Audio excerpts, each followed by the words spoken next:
చురుకుగా ఉంటూ మనలో ఉన్నటువంటి చొరవని వినియోగించుకుంటూ ఉండాలి. చురుకుగా ఉండాలి. మనలో ఉన్నటువంటి చొరవను ఉపయోగించుకుంటూ ఉండాలి.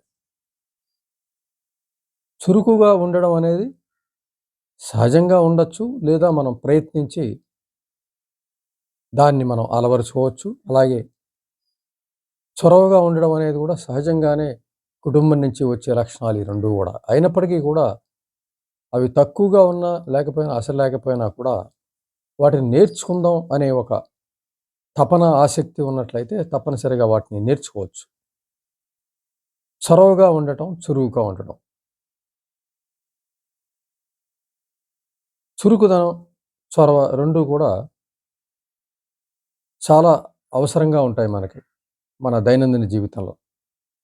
మనం ఎక్కడని ఈ చొరవ, చురుకు గల వాళ్ళని మనం చూసినప్పుడు వాళ్ళని ఇష్టపడతాం. వాళ్ళ దగ్గరికి చేరాలని మనం చూస్తాం. వాళ్ళు ఎక్కడైనా ఉన్నట్లయితే వాళ్ళ చుట్టుపక్కల జనం చేరే అవకాశం ఉంది. ఇంచేతంటే అందరూ ఇష్టపడే లక్షణాలన్నమాట ఇవి. చొరవ, చురుకు ఎవరిలో ఉంటుందో వాళ్ళని అందరూ ఇష్టపడుతూ ఉంటారు. ఆ వ్యక్తులు కూడా తమ చొరవ, చురుకుదనంతో అందరిని ఆకట్టుకునే పరిస్థితి ఉంటుంది సహజంగానే. ఆకట్టుకోవాలని ఏం ప్రయత్నించరు. కానీ వారు చేసే పనులు వివిధ మిగిలిన వాళ్ళని ఆకట్టుకునే అవకాశం ఉంది. ఎంచేతంటే అందరూ ఇష్టపడే గుణాలు ఎవరైతే ఉంటాయో వాళ్ళని ఇష్టపడడం అనేది సహజంగా జరుగుతూ ఉంటుంది. మనకి కూడా చొరవగా, చురుకుగా ఉండాలని ఉంటుంది. కానీ దాని సాధ్యాసాధ్యాలు మనకి తెలియక మనలో అదొక తీరని కోరిక లేదంటే నెరవేరని ఆశలా ఉంటుంది. అలాంటప్పుడు మనం ఎవరైనా అలా చొరవగా, చురుగ్గా ఉన్న వాళ్ళని చూస్తే వాళ్ళ పట్ల మనకి ఆసక్తి, ఇష్టం ఏర్పడడం అనేది మనం మన దైనందిన జీవితంలో మనం గమనించవచ్చు. అయితే ఈ చొరవ, చురుకు ఒకవేళ మనకి తక్కువగా ఉన్నట్లయితే మనం దాన్ని పెంపొందించుకునే దిశగా మనం ఆలోచించాలి. ఎంచేతంటే ఆ 2 గుణాలు ఉన్నటువంటి వ్యక్తులు సమాజంలో చక్కగా సుఖంగా ఉండగలుగుతారు, కంఫర్ట్‌గా ఉండగలుగుతారు. ఎక్కడైనా ఎవరితో అయినా సౌఖ్యంగా ఉండగలుగుతారు, ఆనందంగా ఉండగలుగుతారు. అంచేత మంచి గుణాలైనటువంటి చొరవ, చురుకుదనాన్ని మనం అలవరుచుకోవడానికి ప్రయత్నం చేయాలి. చొరవగా ఉండటం ఎలాగా? ఉదాహరణకు మనం చొరవగా ఉన్న వ్యక్తుల్ని మనం గమనిస్తే, చురుకుగా ఉన్న వ్యక్తుల్ని మనం గమనిస్తే, వారి ప్రవర్తనలో ఉన్నటువంటి గుణాల్ని మనం నోట్ చేసుకోగలిగితే, గమనించి వీలైతే రాసుకోగలిగితే, వాటిని మనం అడాప్ట్ చేసుకునే అవకాశం ఉంది. మన చుట్టూ అటువంటి వ్యక్తులు ఉంటారు. అంటే కుటుంబం నుంచి సహజంగా వచ్చినటువంటి వ్యక్తులు. వాళ్ళు ఏ విధంగా ఉంటున్నారో, ఏ విధంగా చేస్తున్నారో అనే విషయాలను మనం గమనించినట్లయితే, వాటిని మనం ఆ గుణాలను మనం గమనించిన గుణాలను మనం రాసుకున్నట్లయితే, ఆ గుణాలను మనం ప్రయత్నించినట్లయితే వచ్చే అవకాశం ఉంది. ఉదాహరణకి చొరవ, చురుకుగా ఉన్నటువంటి వ్యక్తులు నిత్యం పనిలో ఉంటూ ఉంటారు. ఏ పనిని కూడా అది తమదా? ఎదుటివారిదా? తమకి లాభమా? ఎదుటివారికి లాభమా? అని ఆలోచించకుండా ప్రతి పనిని కూడా సంపూర్ణ మనస్తత్వంతో నెరవేరుస్తూ ఉంటారు. అది ఎవరిదైనా సరే. తమది కావచ్చు, ఎదుటివారిది కావచ్చు, పక్కవారిది కావచ్చు. ఆ విధంగా వారి పనుల యొక్క నిరంతరాయమైనటువంటి కార్యక్రమాలు సహజంగా రూపొందుతూ ఉంటాయి. ఏదో ఒక పని వాళ్ళకి తగులుతూ ఉంటుంది. సొంత పని కావచ్చు, వేరొకరి పని కావచ్చు. ఆ విధంగా నిత్యం పనిలో ఉండటం అనేది చొరవని, చురుకుని పెంచే అవకాశం ఉంటుంది. అలాగే ప్రతిస్పందించటం. ఎవరైనా మన చుట్టుపక్కల వాడు ఏదైనా కష్టంలో ఉన్నా, ఏదైనా సమస్యలో ఉన్నా, మనం స్పందించడం ద్వారా మనలో ఉన్న చొరవని, చురుకుదనాన్ని పెంచుకోవచ్చు. వారి కష్టంలో మనం పాలు పంచుకోవచ్చు. వారి సమస్యకు మనం ఏదైనా మనకి తోచిన పరిష్కారాన్ని మనం చూపించడం ద్వారా మనలో ఉన్న చొరవని, చురుకుదనాన్ని పెంచుకోవచ్చు. నిత్యం పని ఉండటమే, నిత్యం ప్రతిస్పందించడం ఉండటమే ఈ చొరవ, చురుకుకి రహస్యంగా మనం చెప్పుకోవాలి.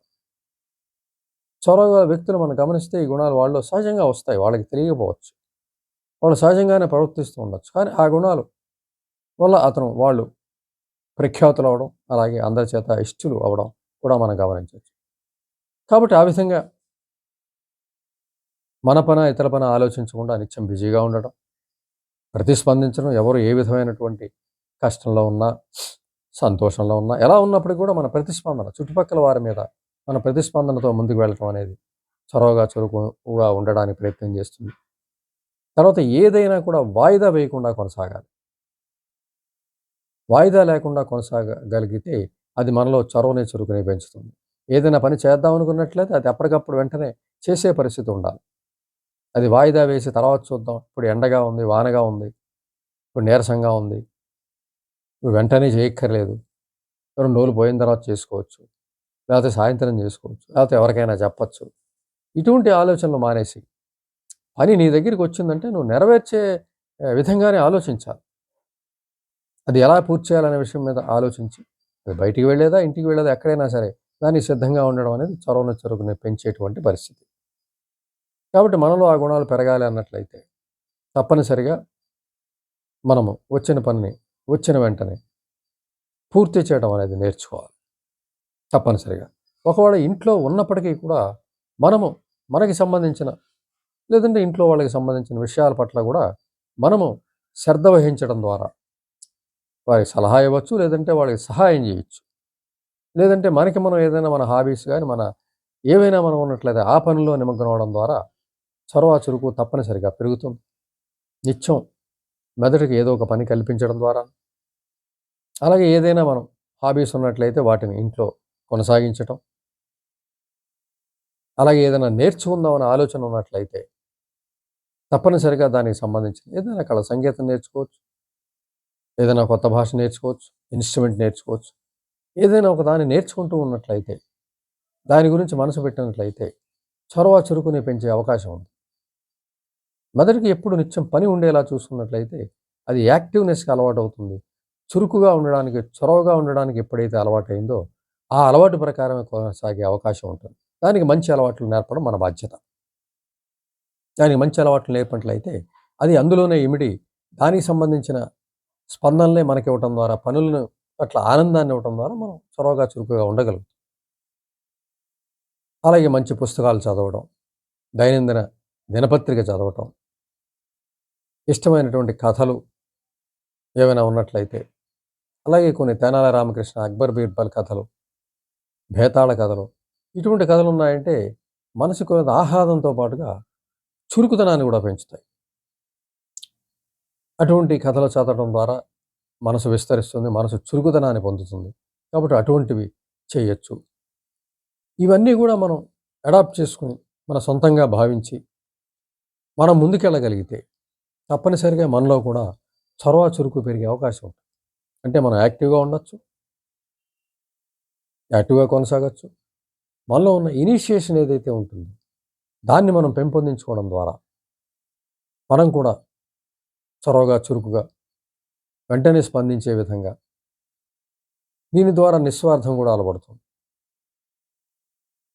స్వార్థం ద్వారా వచ్చే అనేక అసౌకర్యాలు, అసంతృప్తులు పక్కకి పోయి, నిస్వార్థం ఎప్పుడైతే మనసులో చేరిందో, నిజమైనటువంటి ఆనందాన్ని, నిష్కల్మషమైనటువంటి ఆనందాన్ని అనుభవించే దశకి మనం చేరుకుంటాం.